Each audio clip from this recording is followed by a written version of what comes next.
Welcome to Behind the Smile with Ash Butterss, a podcast designed to reveal the truth behind the masks we wear. Together, we look to demystify the human mind and its behaviours in relation to mental health, trauma and addiction. My name's Ash and I'll be your host as we uncover the real stories of people's pain and the steps they've taken to live a life of freedom in recovery.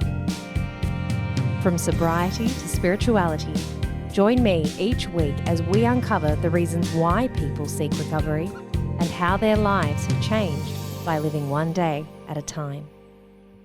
Hello everyone and welcome back to another episode of Behind the Smile. Today's guest is Luc Zoratto, or Marathon to Sobriety as he's known on Instagram. Luc is a sober dad, husband, marathon runner and alcohol-free life coach. Originally hailing from Toronto, Canada, he struggled with alcohol use disorder for over 15 years, falling prey to a work hard, play hard mentality that caused significant trouble. When Luc was introduced to cocaine, things really escalated for the worst. However, he persevered and has now been sober for 6 years. His personal mission is to promote a growth mindset that challenges the idea that hard work and alcohol go hand in hand. As a running enthusiast, he champions alternative ways to enjoy life and achieve personal growth without alcohol. He believes in rewriting the stories we tell ourselves, inspiring others to embrace a healthy and fulfilling lifestyle, and to help people reach their full potential. Through his work, he is determined to help others realize that a life of sobriety is achievable for anyone who wants it bad enough. And with that, I'd love to welcome Luc onto the show. Luc, how are you today? I'm doing amazing, Ash. Thank you so much for having me, and what a nice intro. There was so much as I sort of was doing my research on who you are. There was so much there, and you've done some incredible things, which I'm really excited to dive into today. How are you, though? It's we just set offline. It's 5 p.m. where you are at the moment, Yep. So you're winding down for the day. Winding down for the day, exactly. It's the day went by quick. It's Friday tomorrow. Excited for the weekend, and it just in a good state of mind for sure today. Yeah, perfect. Well, thank you so much for giving us your time. I'm really, really looking forward to this chat. So that our audience can get to know you a little bit better, Luc, can we kick it off with where do you live and who do you live with? What does an average day look like and what are your hobbies? So I live in Toronto, Canada. I live with my wife, Lisa. We've been together since 2011. So that's 12 years now. Half my time I was struggling with, drugs and alcohol. Half my time I've been clean and sober. So I'm sure we'll touch on that. We have a 3.5-year-old daughter named Luna. She's the joy and the spark in our house. She's very sassy and she's just a lot of energy. And we have a lot of fun together. I guess a typical day would be, we do a lot with the little one. She keeps us pretty busy. So, during the day, she'd be at daycare, obviously drop her off early in the morning. And then that's when I'll kind of start doing things for myself. When she's at school, I'll go for a run. I run pretty much every day. So I'll go for a run. And then now lately I've been, doing my recovery coaching, my life coaching online. So I'll have usually 2, 3, 4 calls depending on the day. So I'll do my coaching and I'll get, all excited, all pumped up. I feel like when I do those things, I have just so much energy after. And then usually we'll be running around town with the little one. She's into so many different programs between skating and gymnastics. Today's actually her first day of gymnastics. I missed it, unfortunately, but it's okay. So gymnastics, swimming, she does a lot. So she keeps us busy. And that's pretty much it. At night, we'll put her down and I find I'm working on different things, with my passion now, which is helping people. So I'm always, reading up on something or listening to a podcast or things like that. So I'm always kind of like brushing up a bit on my skills. So, that's pretty much it. And what do you do for fun? I think I know what you're going to tell me here, but is running what you do for fun? Yeah. Running has definitely become a big hobby, a big passion for sure. It wasn't always something that I did. I found running in recovery, actually. About 2.5 years in, I discovered running, and I never knew that I would like it so much. I actually hated running before that, in school and after school. I just did not enjoy running. So I would say my hobbies are just being active. Running is a big part, but I do a lot of other sports too. So I love being active. I really feel the mind and body is really connected. So when you can release those, get those endorphins, the dopamine with exercise, I mean, it just sets me up, puts me in a good mood. I can't tell you how many people that I speak to, Luke, who share similar stories around when they get sober, all of a sudden they realize these things about themselves that they have been disconnected from or unable to tap into for sometimes decades. And then all of a sudden they get sober and they realize that they really enjoy, for instance, running. Yep. It's interesting, because when you put down the bottle and you put down the drugs and you're not using, you have no choice but to discover who you are, right? That self-discovery. You're learning about yourself and trying new things you wouldn't normally try. And that's what it's all about. And when you're open-minded and you're trying different things, you'll discover things about yourself that you may not have realized. And that's the beauty. That's the beauty of all this stuff, right? It's just figuring out who you are, finding out how you actually are, what you like, what you don't like, and just going for things. So it's been fun. And it doesn't matter what age you get sober, you can still have that experience and that almost reframing of your whole entire life, which is what I think is so, so cool. Like, it's never too late. Okay, Luke, so I've asked you to bring in a photo with you today. Now, this photo is from a time in your life where you are hiding behind a smile. So you were presenting one version of yourself to the outside world, but the reality was internally you were really struggling. Can you describe for our listeners what's going on in the photo that you've chosen and what was actually happening for you during your life at that time? Yeah, so that picture would have been, I think that was 2014. So that was about 2 years before I got sober.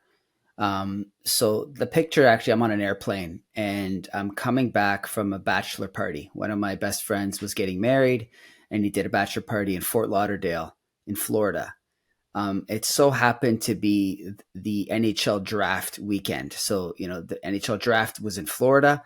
That's not why we went. It just happened to be coincidence. And on the plane, I'm coming back home.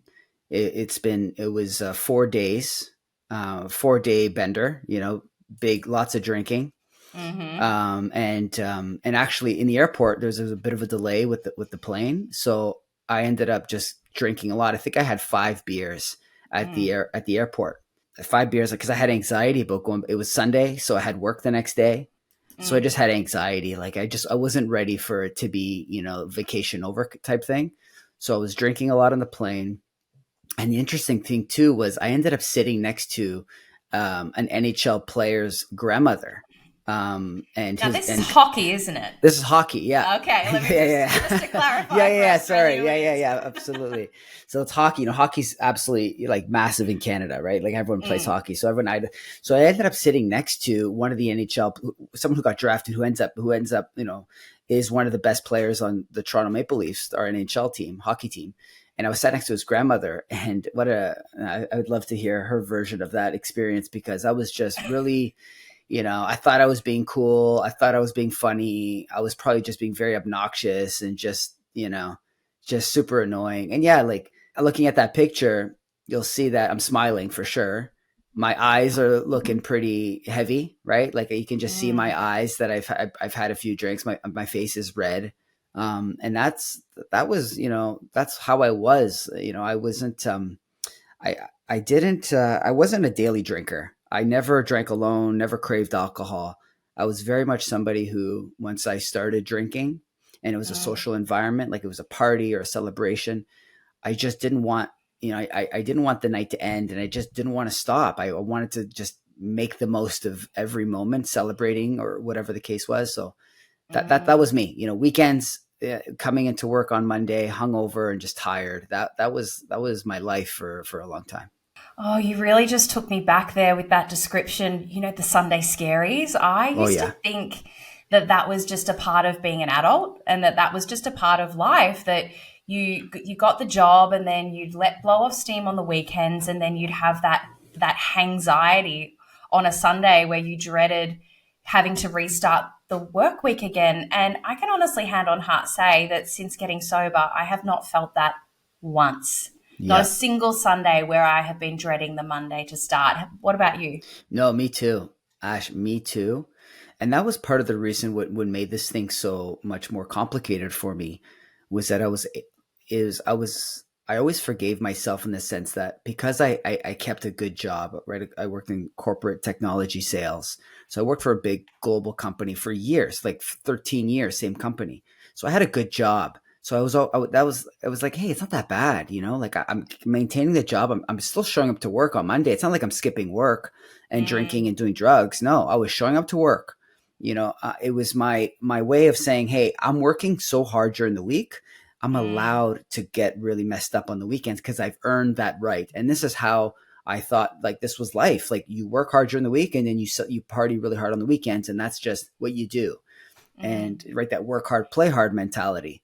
The harder I worked, the more money I made, the better I felt, the more I partied, the more I celebrated, the more I was, all those things. And looking back at that lifestyle, it's like you mentioned, it's been 6 years now. It's just like, I can't believe that that's how I was. I mean, I understand why I was like that. I mean, I feel like there's just so much pressure to be like that. And so many people are just kind of going with the flow, going with the motions. You're on autopilot. You're not really thinking. You're just like, oh, okay, Saturday. Yep, there's a friend's birthday. Okay, well, I guess I'm just getting shit faced tonight. I'm drinking a lot because that's what you do. And then Sunday, you're probably hungover.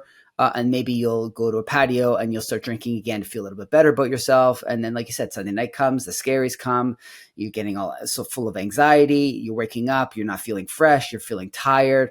Now you got all this work to do. And then you're just like plowing through the day and you're just in this like survival mode, like you're just surviving. And it's just, that was my life for a very long time. Oh, exactly mine as well. And I think it can be really difficult when you're in the middle of that to see a way out, particularly if the people that you are spending the majority of your time with are doing the same thing. It's like our friend Brad says, it's that hamster wheel, right? Where you get on and then it's almost impossible to get off because you don't actually see another way of living life. And it's so normalized. And that feeling of feeling shitty on a Sunday, having, the terrible Tuesdays, like all of that is so normalized and everybody's going through it at the same time. Yeah, absolutely. I absolutely agree. And I can relate to everything you just said for sure. That's crazy. I tell you what, I certainly don't want to go back there. Yeah, that's right. That's right. Now, I'd love to go back in history for a moment here. Luc, can you describe your childhood to me in a way that's going to help me understand how you became the man that you are today? So I grew up in a very loving household. Two parents loved me to death. My brother and I, two of us, we had so many opportunities given to us. My parents worked very, very hard for us. They were great role models. But they, a bit more about me is I'm half Italian, half French Canadian. So two cultures that really enjoy celebrating life, eating good food, having company over. So I grew up with a household that my parents had a lot of friends. They had people were all coming over all the time, family, big dinners, or we were going to events, going to different things. So I grew up, with a family that's like to celebrate and very happy and celebrating life. So I was exposed to alcohol very young. And even in fact, my nonno, which is my Italian grandfather, he used to make homemade wine in the basement. Like that's what he did. And I had wine. We called it nonno's Coke because it was half wine, half ginger ale. And I was having that at, 8, 9, 10 years old, controlled at the house type thing, right? Very European. And, so I was exposed to it young. But it wasn't until, a bit later on in life when I found that I had created this bit of a character. I had created this character where I thought that I was this, life of the party, high energy. And I put a lot of pressure on myself to be this person all the time. So whenever there was a party or an event, it was like, okay, Luc's going to bring the energy up here. Luc's going to be the loud person. Luc's, that's how I thought I needed to be. So I lived in this character for so long, and that was really draining. And I if I just simplify it, I was really, people pleasing. I was doing things for other people, trying to make them laugh, and always about other people. It was never about me. It was never about me. And that's kind of like when things started for me. When you were sharing that story with me just then, again, I just resonated so much. And what it reminded me of is, in my own experience, wearing those masks and putting on different characters for people. And what happened for me, I'm not sure if it was a similar experience for you, was the more and more that I did that, the greater the disconnect came between the person I was presenting and my true authentic self. And for me, the wider the disconnect, the more uncomfortability I sat in. Totally. Ashley, I think we have a lot more in common here than we have a lot in common, because absolutely, I felt like that too. And the more that I was fulfilling that role, it was just becoming so draining. It just took a lot of energy out of me, and I was tired. I was just tired. Like when the party was over and I was back at home, and it was like, back to like, call it the day-to-day life, I was miserable. I was drained. I just sucked all the life out of me to be this person that it took me all week to build back up, to do it all over again. Do you know what I mean?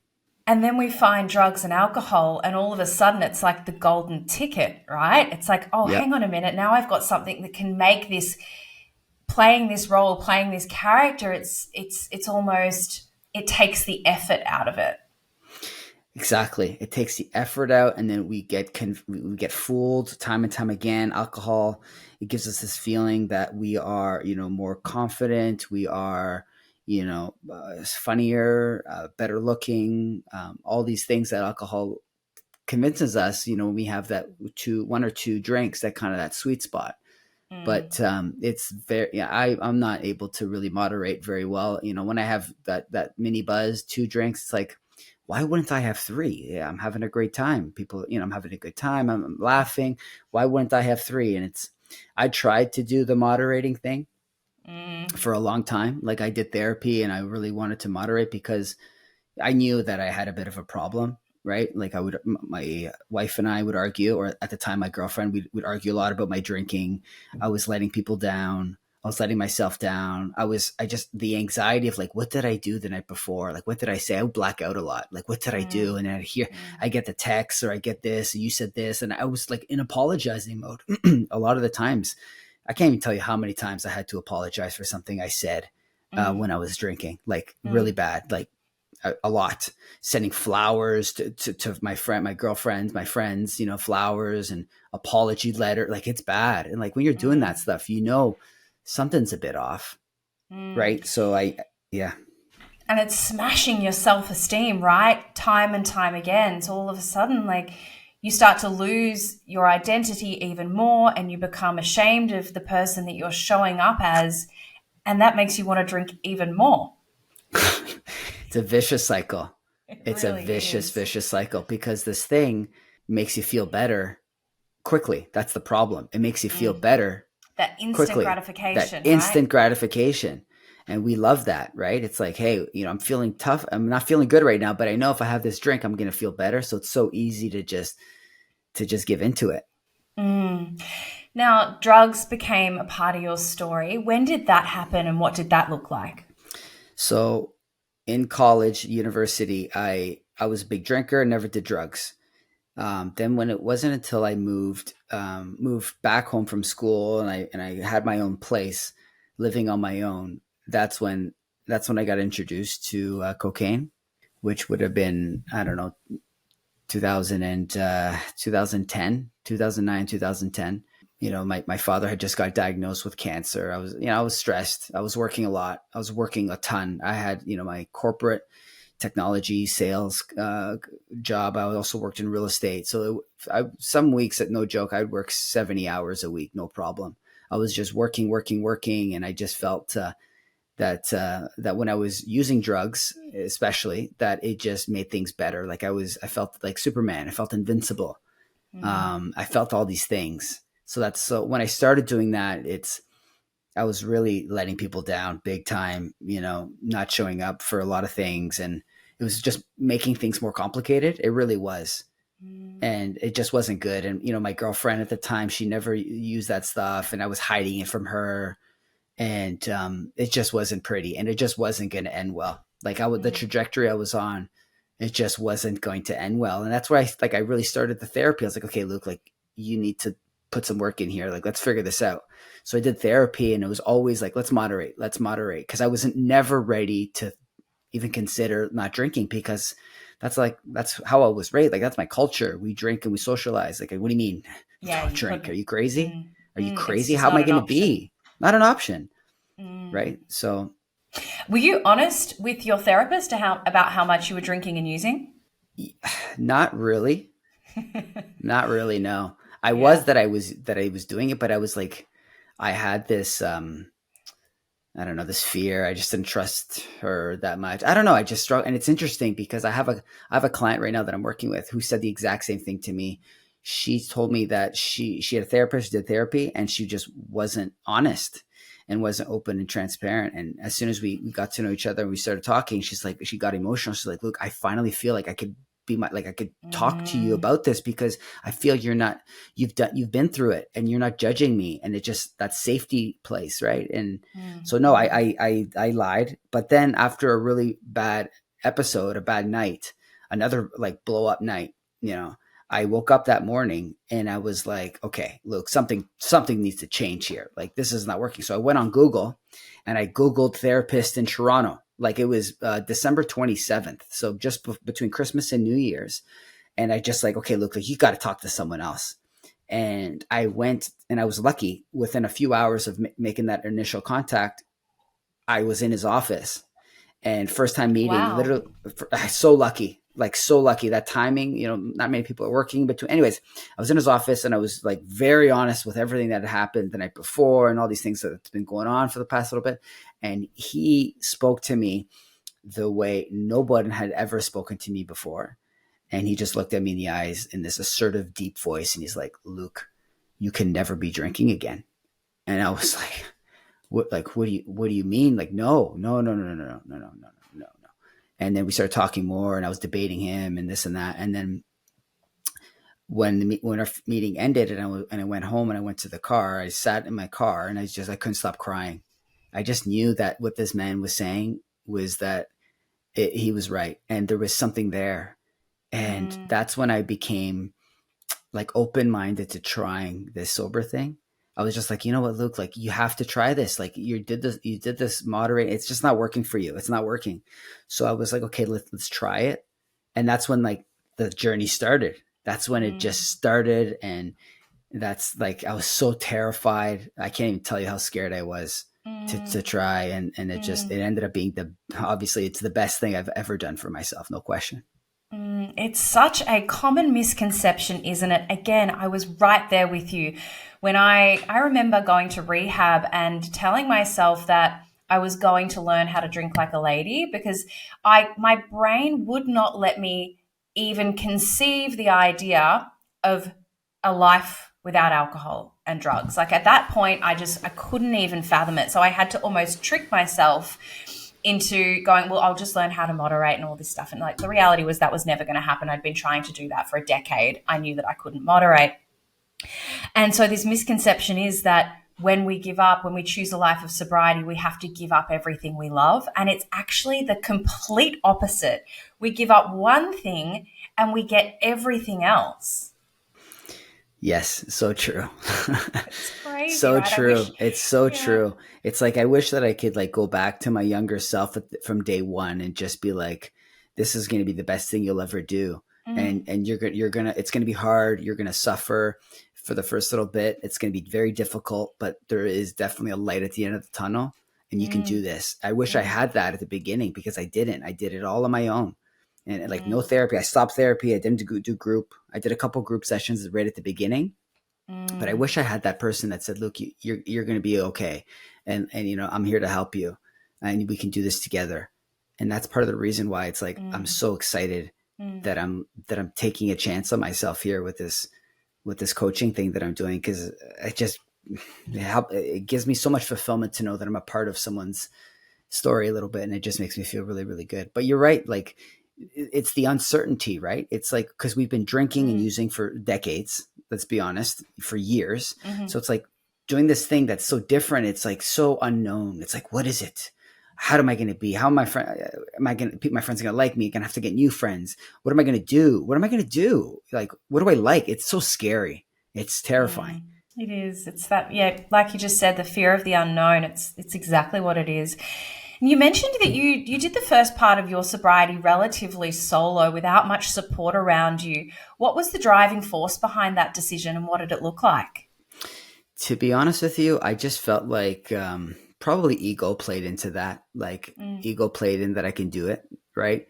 That I can do this, even though it's funny. Like I struggled so much with the moderating thing, but yet the sober thing, I thought I could do it, and I mean I did do it, but it was very challenging, very hard. So right at the beginning, right when after that first session with this therapist, he put me into group therapy. So he put me into advanced group, like with people struggling with drugs, like very advanced.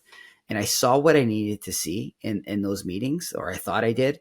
And then I was like, okay, I'm going to do this. And it was very hard, very, very difficult. I didn't, like I was not using, but I hadn't really got, put the work in, like why I was using so much or all those things. I didn't, I was scared of it. So I just wasn't using. I wasn't like recovering. I was just like, not using sober. Like there's a big difference. A huge difference, right? Massive difference. And I was just like, again, similar to my drinking days where I was just kind of like surviving and just on autopilot. I was kind of doing that sober. I was just like going through the motions, suffering and being, not knowing where I fit in, what I liked, like just having a really hard time. And I just knew I didn't like being hungover on the weekends. That I enjoyed, but like in general, I hadn't grown much. And I did that for a long time. Like, it's crazy how long I did that.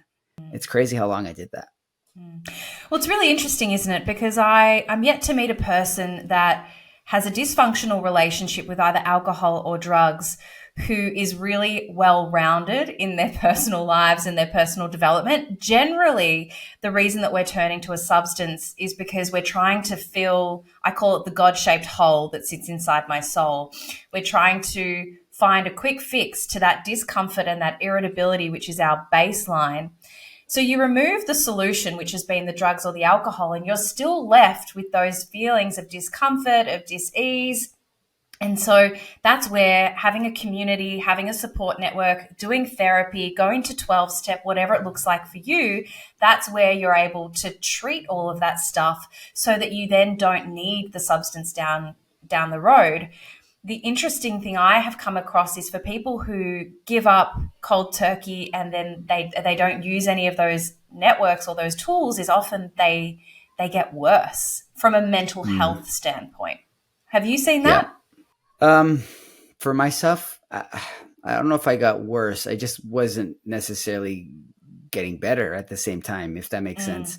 Yeah. I was, I wasn't using, I felt like, okay, that's good. But I was kind of like miserable. I wasn't like this. I wasn't bringing the light. I wasn't super positive. I wasn't super, I wasn't very pleasant to be around, if I was probably just being honest.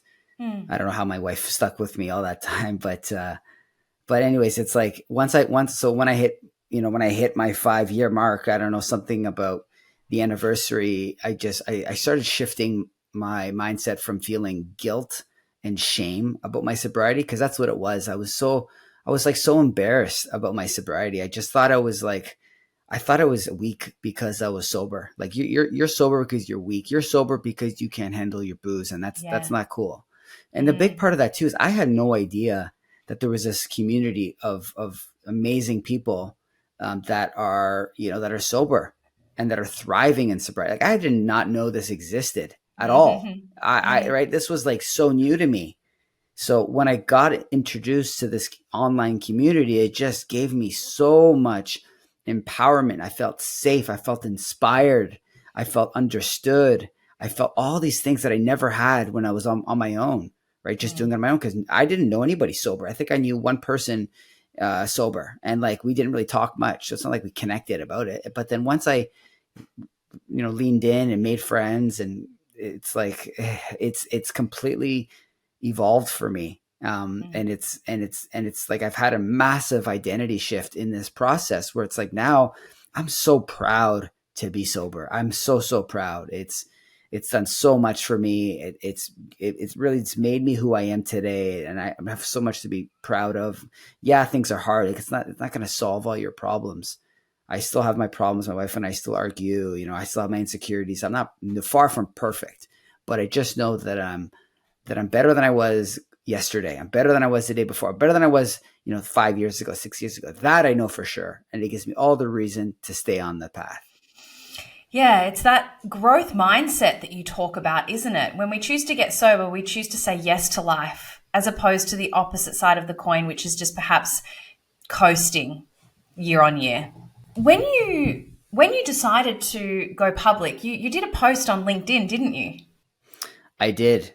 I was terrified about it, but I did. I wanted to make noise of what I've been through. I wanted people to maybe relate to some of it and say it's okay, you can do it too, type thing. And at that time, I was very much a private person.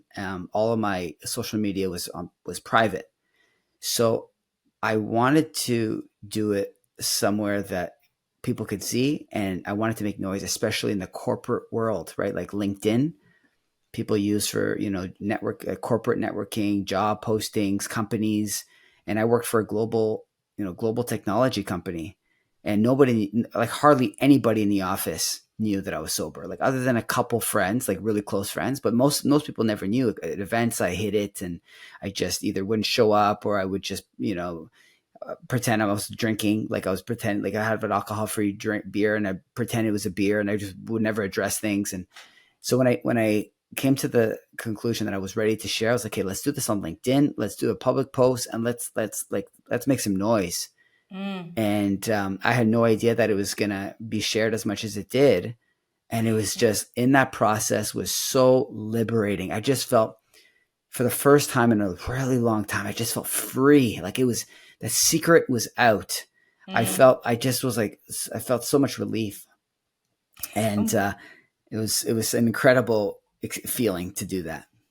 And so what was the response? Yeah, it was overwhelming, actually, like overwhelming. I had so many people that I knew at different stages of my life reaching out. I had old teachers. I had, you name it. I had people all over the place reaching. I had so many people reaching out I never knew, never met, thanking me, and all these things. And I was just like, wow, like there's something here. This is a topic that not many people talk about, and not many people are just opening. And I just felt so empowered in that moment. And it was such a pivotal moment in my life. And as weird as it sounds, like doing something on like social media and then feeling different after, but I don't know. It's like everyone in the office kind of looked at me a little bit differently, like in a way that I felt a lot of respect. I felt like I was getting a lot of, and I didn't expect that. I wasn't sure how people were going to react. Yeah. It was really cool. And it made me like want to continue sharing to help others. Cause I felt like some people were messaging me, like really, really thanking me that they gave them a bit of hope and inspiration. It's like, yes, it's exactly why I wanted to do that, because I know what it's like to be quiet about it. I know what it's like to feel shame and guilt and all these feelings. I know what it's like, but there is a different way to look at it. There is a mindset shift that you need to do, and you don't need to wait for an anniversary. You don't need to wait for X amount of days to do that. You can do that from day one. You can do that right away. And so many lessons came from that. Well, it's just so interesting, isn't it, that when we choose to stay in the dark or shrouded in secrecy, it really builds that shame. And it's almost like of course, we shouldn't be talking about this because this is a bad thing. And it, in my opinion, it really fuels the stigma. So I want to say thank you. Thank you for being vocal, for sharing your story, because every time somebody chooses to do that, I feel like a tiny little chip is taken off that block of stigma. And the more of us that can speak about this, have these types of conversations every single day, we're just going to slowly chip away at this rock. It's my mission, really, it is. Like, we're just going to keep chipping away until it's gone completely. Yeah, totally. I have the same mission as you. We're very similar like that. So many of us have the same mission. And I'll tell you, I'll speak for myself here, and I'd love to know what you think too, Ash. It's the more I'm like sharing and talking, communicating and connecting and all this stuff. And the more like, yeah, I love helping people. Don't get me wrong. I get so much fulfillment out of what I'm doing. But at the same time, it's like I've never felt more proud too. It's given me so much momentum in my own personal life. Like I'm just, it's helped me so much with my sobriety. Right. And it's like, I've never felt more confident in my sobriety. And a big part of because I feel like it's what I'm doing. And I'm not to say you need to be like, very vocal about your sobriety to feel good. But for me, it helps me like keep myself accountable, keep myself on track on bad days. It's just really that aspect of like pushing yourself and doing uncomfortable things. It's really made me feel really, really special. Oh, I completely agree. There's just the thought of ever going back to my old life is just, it doesn't even come in as a snippet of a thought, no matter what's going on in my world, because the life that I live today, which is so involved with the recovery community, it's where I want to be. It's where I get the joy in my life. And my life has built from this place. I came into recovery a really broken woman, and I essentially had to start rebuilding my life all over again, which is what I've done. And I've rebuilt it in the rooms of recovery. And so there's nowhere else I want to be these days. And that sense of self-esteem that's been rebuilt, I've become right-sized again. It's that deflation of ego, that rebuilding of self-esteem. And I get to help other people get sober and discover this life beyond their wildest dreams. And it's just such a rewarding, beautiful place to live life. So I completely agree with you there. So good. So good. I'd love to know a little bit more about how this has all been for Lisa, because I know that it can be really challenging in relationships when one person, the addict or the alcoholic, gets sober and then the partner has to learn how to be in relationship with essentially I won't say an entirely different person, but a very, very different person. So how have you guys navigated that? Because I know that can be a real challenge in some relationships. Mm-hmm. Yeah, Lisa still drinks. My wife still drinks. But the way I'm looking at it is this is very much my own journey. She doesn't have a problem with alcohol. She doesn't. She could easily stop at, one glass of wine or two glasses of wine. Yeah, she likes to get it. We were at a wedding the other day. She was doing shots at the wedding. She was having a blast. but I love that. I don't want her to change. I don't want my friends to change around me. And I'm at a point now where I can be in those environments and I'm still feeling like I'm having a blast and dancing. And just because we're sober doesn't mean we're boring, doesn't mean we're no fun. Like, yeah, at the beginning it's hard and you need to like have boundaries and set that up. But as you gain confidence, you can just totally go for it. So yeah, with Lisa, at first we stayed in probably a lot more. And she was like such a champion for me. She always made me feel comfortable. She was very much my decoy, because my trigger was more or less social situations like going out for dinner, going out with friends. And she was really great at supporting me, checking in with me, and yeah, it's been amazing. And like I said, she still drinks and I want her to continue enjoying, because this is what I'm doing for me. This is my thing. And she respects that. And it's, she's not a big drinker. Like I have to say too, she's a very, she never drinks during the two of us. Like she rarely ever drinks, but when we're out with friends, she'll have a couple of drinks, but we're able to do that. And I get asked that a lot too. Like, how are you able to do that? And it's like, I focus on yourself, If she was drinking every day and getting drunk every night, that would probably be a different conversation. Yeah. But she wasn't like that. So to be honest with you, I don't know if I could have done it without her and her support. So she's been a huge advocate for me. That's beautiful to hear. I'm so happy to hear that she's been able to support you through this journey. That's really important. You touched on boundaries just then, and I'd love to dive into that a little deeper now. Boundaries are incredibly important whether it's early sobriety, you've been sober for 6 years, we need to maintain healthy boundaries to protect our sobriety. So what has that looked like for you over the years? Yeah, boundaries are so important. So important. And I feel like I struggled with boundaries at the beginning because I was still very much a people pleaser, right? When you don't have boundaries, you're saying yes a lot. And you're not saying yes because you want to, you're saying yes because you don't want to let anybody down. You don't want to make anyone feel bad, or you don't want to miss out. So, boundaries is more about honoring yourself. That's really what it's about honoring yourself and really honoring the people, honoring the people around you. So I had a tough time setting boundaries at first, but now it's really, this is what it is for me. It's learning to say no. That's what boundaries are. Learning to say no and getting comfortable saying no.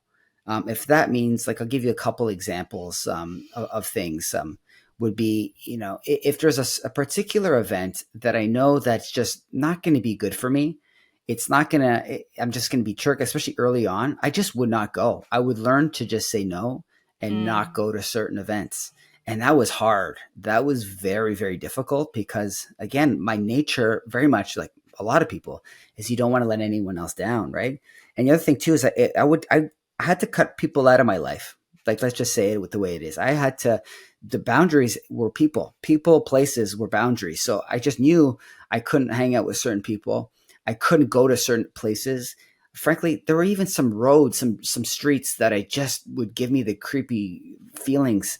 I wouldn't go there. And I found that the more I communicated, what I can and cannot tolerate, the more respect I think I gained from those closest to me, my close friends, family, they respect it. And because I had that support, it just made a huge difference for me. And still today, I still have boundaries. If I'm going to an event, I'm always driving on my own. Like, I'm big on, because there's gonna be a point in the night where I'm just not going to feel comfortable. And I love having my car so I can just leave when I want, not depend on someone else. Like, something small like that just makes me feel so much more comfortable. Luke, I too am a recovered people pleaser, and I'd love to share with you what I've discovered around all of this. So what I have realized is that people pleasing is fundamentally dishonest. Now, most people pleasers listening right now are going to say, what do you mean? I'm not dishonest. I'm the most honest, kind, giving person in the world. That may be true to an extent, but when we say yes to things that we would prefer to say no to, we build up resentment, and we end up doing the thing, but we do it begrudgingly. And then we sit inside resenting the other person for having to have gone to this event or spoken to this person or stayed out later than we'd preferred to do. And so fundamentally, at the end of the day, what we're building there is dishonesty in that relationship. Now, I found this so hard to do at first, and it's still a work in progress. But when I say no to things now and I'm actually honest, it creates a stronger relationship in the long run because people know my real truth. They know where I stand, and there's none of this uncomfortable, unspoken energy within the relationship. Yeah, I love that. That's so true. It's so true. It's so true. I love that. Because the resentment is the word. Because, yeah, you do it, but then in the back of your head, you're like, oh, I'm here because of you. And you start resenting. Like you said, that's so true. It's absolutely so true. Yeah. So everyone listening, say no. It's Yes. so freeing. It is. It really is. Luke, what inspired you to become a marathon runner? Because, okay, hands up, I've done 2 half marathons in my life, and I hated every minute of it. Oh, really? My ex-husband, his family are big runners, and I would get sort of convinced to do these charity runs, and then I don't know, for me, I really struggle. But I'd love to know what it does for you. Well, that's impressive. You did 2 half marathons. Like, that's a pretty big distance. I want to ask you, did you train for it? Yeah, we did. But the program it's called CAN2, and it's an incredible charity here in Australia that raises funds for cancer research. And they, as part of these programs that you sign up to, they give you a really extensive training program in the lead up. So I did do that, but I don't know. I just Wow. don't think I'm a runner. That's okay. I mean, not yeah, exactly. It's you do you, right? Do what brings you joy. So for me, it's like, yeah, I got into running in 2019, ran my first race, and I just love the what it did for my mindset. I feel like I'm a much more patient person as a runner. I deal with a lot of like processing the day, a lot of thoughts. I don't run with my phone, so I don't have distractions. Mm. And I love the fact that running is hard. I love the fact that running is a mental game. It is. Running is more mental. Like that's probably life too, but more mental than physical. There's so many times you're going to want to stop in a race and you just keep going and you persevere and you go through. You feel so amazing, and the runner's high is really it's real. And I love it, and it just makes me feel like I can it gives me like that Superman feeling that I got from other hard drugs. I get it from something that's not going to bring me down. That's not that has really no side effect. And I love chasing goals, honestly, as much as like running is very much something you do for yourself. But I love having these goals for myself. I love working on it, and I've taken it pretty seriously. Like I have a running coach, and it's brought me a lot of joy. And I've done a few marathons where we're traveling with the family, and they come and they cheer me on, and it just brings me so much joy. And I think about my daughter. She's 3.5, and she sees like me wearing my running jacket. She's like, "Oh, Daddy's going for a run," and she did a little kid race where it was like a 1 kilometer run, and we did it together. She got a medal and a bib, and I just feel like I'm just the best version of myself as for sure sober, and for sure as a runner. Like the two actually complement each other for me, and it's like my therapy. And look, you don't need to be a runner to be to be confident in your sobriety. It's just about finding something like a hobby or something you enjoy that just brings you joy. At the end of the day, you want to do things that make you feel good. And for me, even though a lot of the times I'm putting my shoes on and I'm going for a run, I don't want to go for a run. I'm going to be honest. I'm running about 6-7 days a week. I'm running a lot. I'm like marathon training, running about 120, 130 kilometers a week. So it's a lot. Wow. So many times I don't want to put my shoes on. Like it's at a point now where it's almost like half the time I have a run, I don't want to go. But I know that there's going to be a point in that run that I'm going to be happy I did it. And even if it's at the end, I'll know I'm happy I did it. And that's what I keep going back to. So I'm very excited about running. You can tell. I love that. There's that discipline element, but then the other thing, when you spoke about the fact that you do this and you don't have your phone with you, is it's a form of meditation. It really is. It's meditation. It's therapy. It's so many things. And then talk about community, right? We talked about the sober community, how amazing and uplifting they are. Like the running community is very similar. Just like it doesn't matter how far you're going, how fast you're running. It's you see people running and you're just out there getting with your shoes on, and it's just the best feeling. So my sober community and my running community, some of the best people I know. That's awesome. Like so connected to life, to people, to recovery. That's amazing. Speaking of connection, recovery can at times be really lonely. And I think the longer that you stay sober, the longer between that last drink and the present day, there can be times where the mind might say, well, what's it all for? Or, do I still really have a problem with alcohol and drugs? And I've heard you talk about this idea of staying close to your why. What's your why, Luc? Yeah, that's so important. So important staying close to your why, because you're right. There's going to be days where you're going to question everything and just like, why am I like, what's the point? So my why started off, I wanted to be a very present father. So my father was an amazing dad, amazing man, but he struggled a lot with alcohol.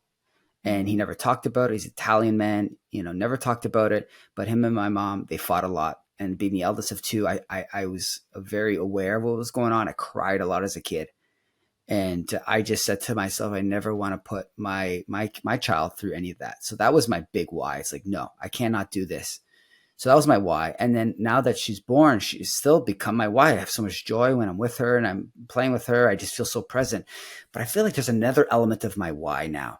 It's that I've built so much momentum over the past little bit and so much I'm really proud of what I'm doing. It's like, that's my why. I want to keep going. I know if I want to be the best version of myself, I need to be sober. For me, I like, everyone's different. For me, I know I need to do that. And that's become my why. It's like chasing these goals and doing these scary things.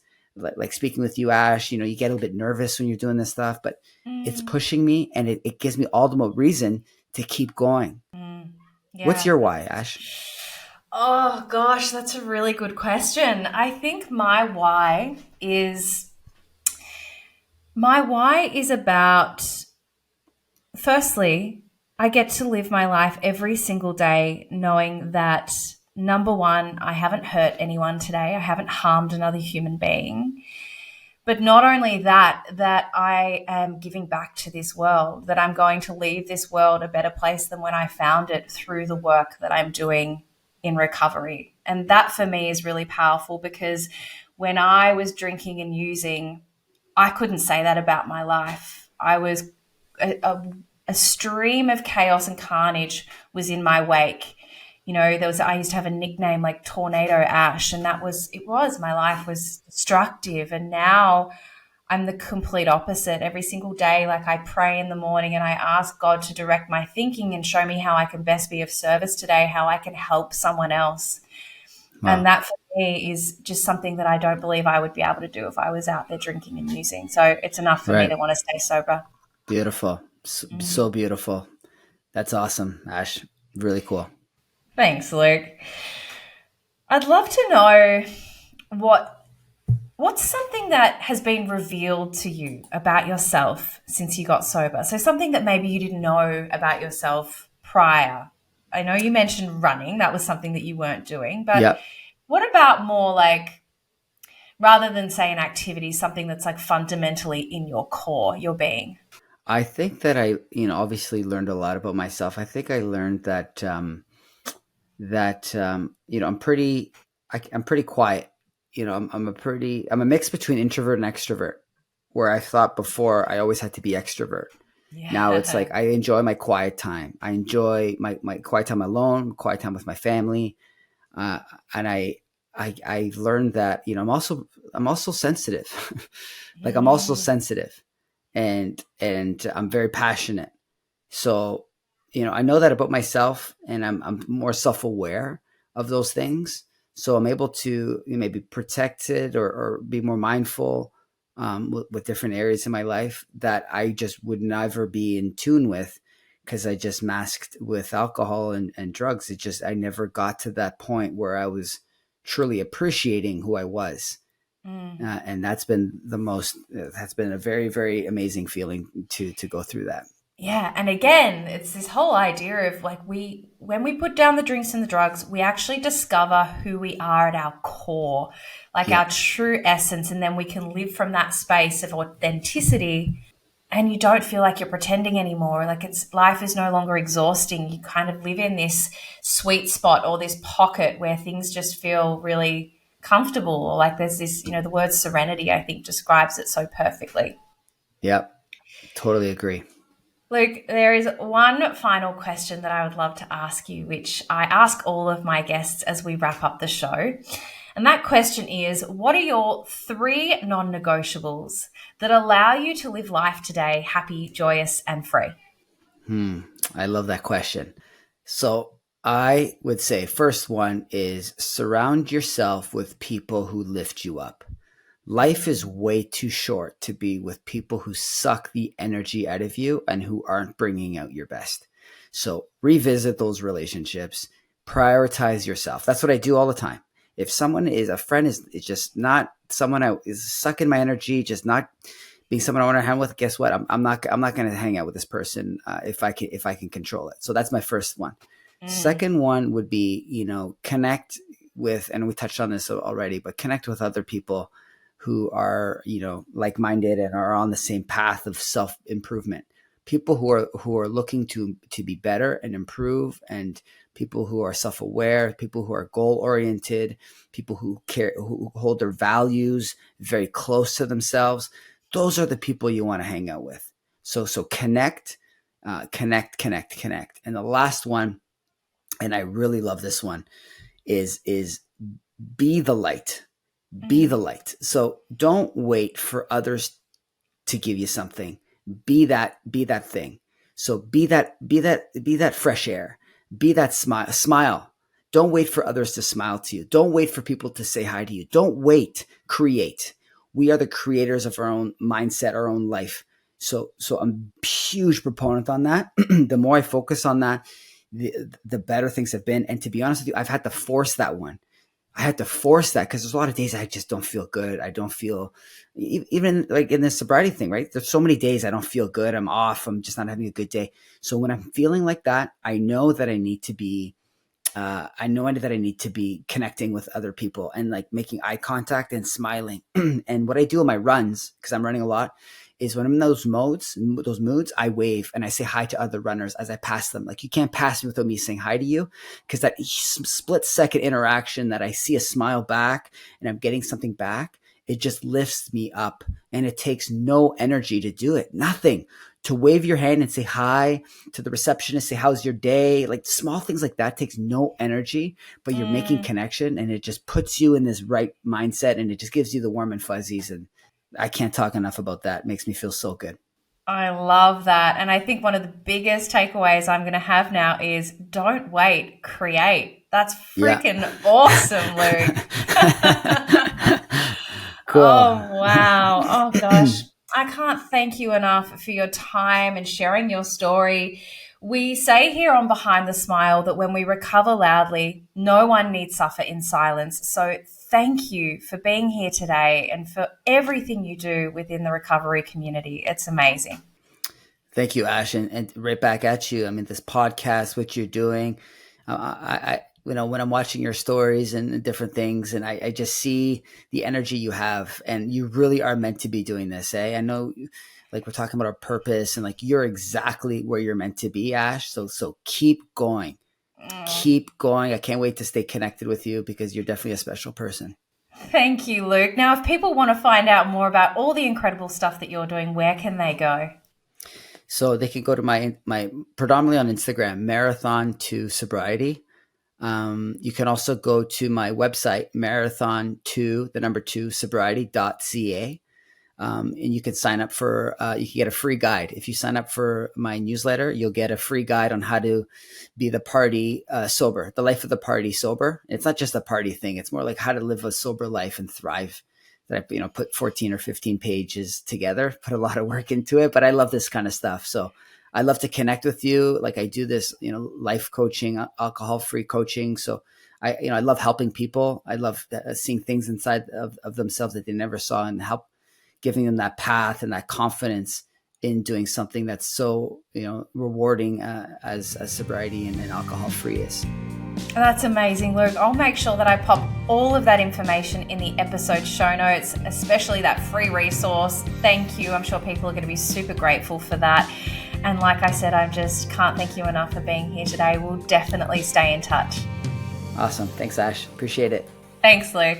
A big thank you for tuning in today. If you'd like to support the show, you can do so by clicking the subscribe button and leaving a review. Every review helps this podcast become more discoverable, meaning more people can hear these stories of strength and hope. Together, we will continue to remove the stigma around mental health, trauma, and addiction. Remember to reach out to those you care about, and I'll see you next time.